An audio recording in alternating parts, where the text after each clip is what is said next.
Hey, Ray, we have a patient here.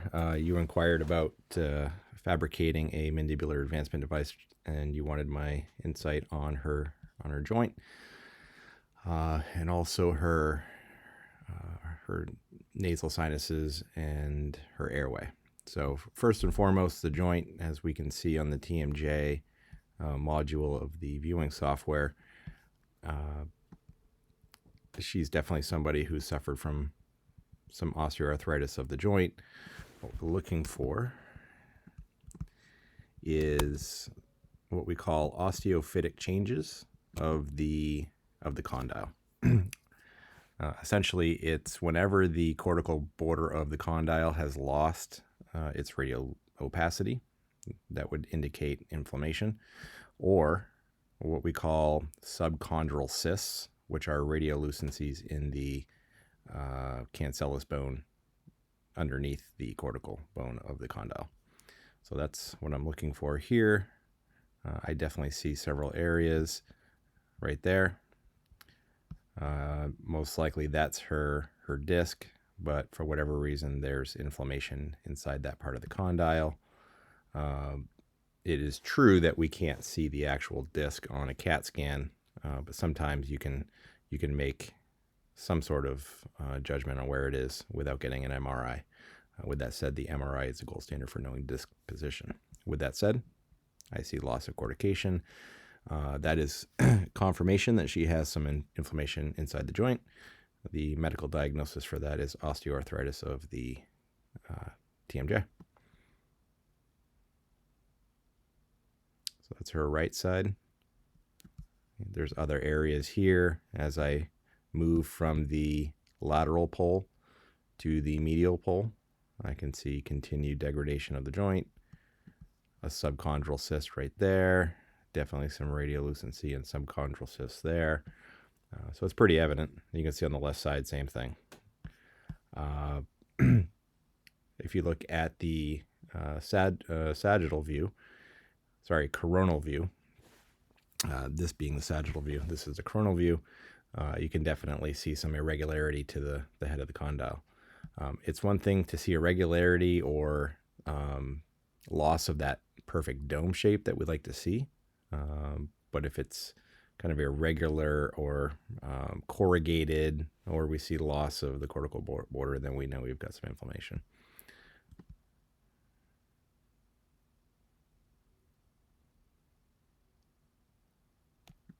That right there is a really good example of a subchondral cyst. Essentially, that's just an inflammatory reaction to instability inside the joint space.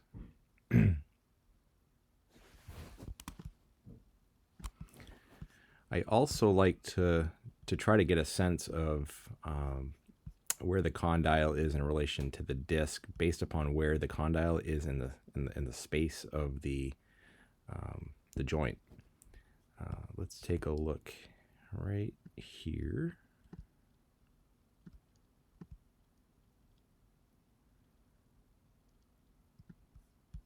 So to me, that space there looks less than this space. So most likely there's some degree of slippage of the condyle off of the disc. We have to always remember that the disc is not an on or off situation. The disc is often dislocated in partial sections. So if we picture maybe an elliptical disc sitting on the top of the head of this condyle, it can have a dislocation on one side. We call it a medial pole disc displacement or dislocation. You can also have a lateral pole situation, which is less common, or you can have a total disc displacement. When you see total disc displacements, you often see a very limited space here, and the condyle actually lives farther in the superior compartment of the joint. And you see things like this here, where the condyle might be actually touching the base of the skull. When I see an asymmetry between the two, because it's very seldom that you're going to have both joints, typically you're going to have one side worse than the other, I will scroll up and down, and what I'm looking for is the presence of the head of the condyle.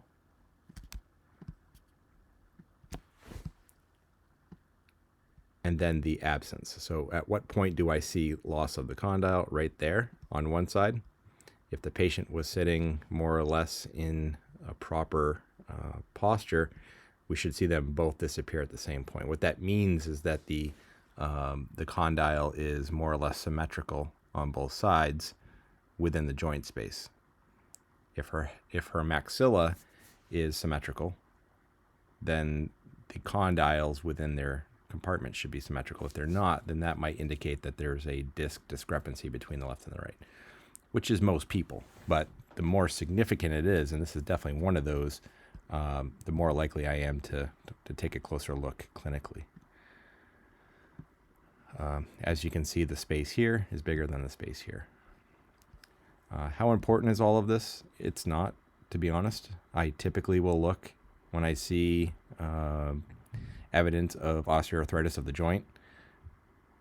9 times out of 10, we just need to pull that joint down and forward, which is also typically the neuromuscular position. It's also the airway position. Dentists used to spend a lot of time trying to figure out where to put the condyle. It doesn't matter. The muscles will hold it up against the eminentia wherever the muscles in the airway are most happy. It's kind of a running joke in the orthopedic world that dentists spend so much time trying to get joints to line up so much on the level of microns. When orthopedic surgeons do joint surgeries, they're paying very little attention to where things are. They know the muscles will put things back to where they want to go. Something very important to think about. With that said, the joint of the TMJ is very different than other joints. There's a term, I think it's giglio-arthromodal joint. It's a fancy word that describes the fact that the TMJ joint is very different than the other joints of the body. So take it for what it's worth. With that said, I always like to point out when medicine thinks that we're overthinking things, and I do think the position of the condyle is one of those times. I think we should look at the airway, then the muscles, then the joint. So a mandibular advancement device I think would be very helpful here. As you've identified, she needs it for her sleep. I think it's also going to help reduce this condyle. It's also very likely that if we submit this diagnosis with her medical insurance clearance, pre-authorization, that we're more likely to get coverage. I haven't dabbled in this world. With that said, I think there's probably a good opportunity here for us to submit this stuff with potential TMJ diagnoses. And as Stephen almost often says, they often coexist with each other. The other thing I wanted to look at is the sinus, both the nasal sinus and the maxillary sinus. So if we go to, I'm actually going to go back, let's see, back to the TMJ. Here's the maxillary sinus. As we go more inferiorly, we start to see the sinuses are filled with something. I would imagine with these radiolucencies that this is mucus. That's typically how mucus presents. With that said, we really want to make sure the ENT looks at this and make sure these aren't polyps of a malignant nature. I would bet that this is mucus. With that said, her sinuses are not functioning properly. If we go to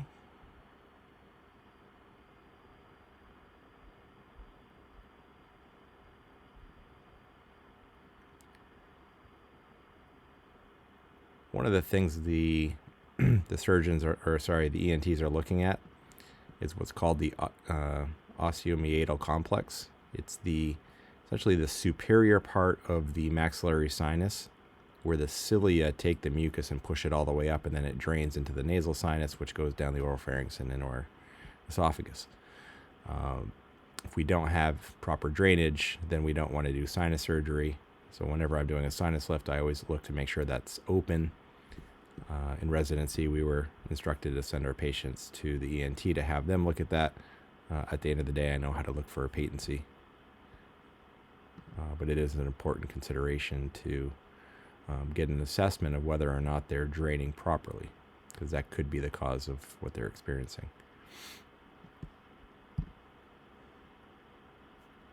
Here's the coronal view. This is the location of the osteomeatal complex, or also called the infundibulum. That's where all the cilia within the sinus collect the mucus so that it can drain, go down into the nasal cavity and into our digestive system.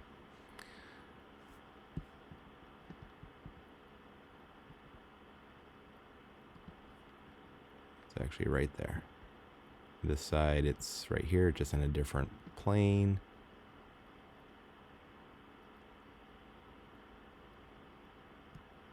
Right there. With that said, there's quite a bit of accumulation of mucus here, so we definitely want to get that addressed. That's probably not necessarily contributory to her airway specifically. The reason we have maxillary sinuses is not airflow. It's actually unknown why we have maxillary sinuses. One thought is that it decreases the overall weight of our head. Our brain grew much bigger than our face could accommodate, so our sinuses were compensatory in that regard. It's also to warm up the air. If we have a reservoir of warm air here, then it's going to warm up the air that we breathe in, which helps us to filter it, so on and so forth. My point is that we're sending this patient to the ENT just to make sure that they assess whether or not this is something that needs to be fixed. More importantly to her breathing and her TMD and her sleep is the nasal cavity. I've been trying to find guidance in literature on exactly what to look for. I haven't been able to find much, but from my reading in the literature, I've got a pretty good sense of the fact that when the turbinates are touching the lateral wall, that's typically a sign of insufficient space. There's just not a whole lot of air coming through her nose.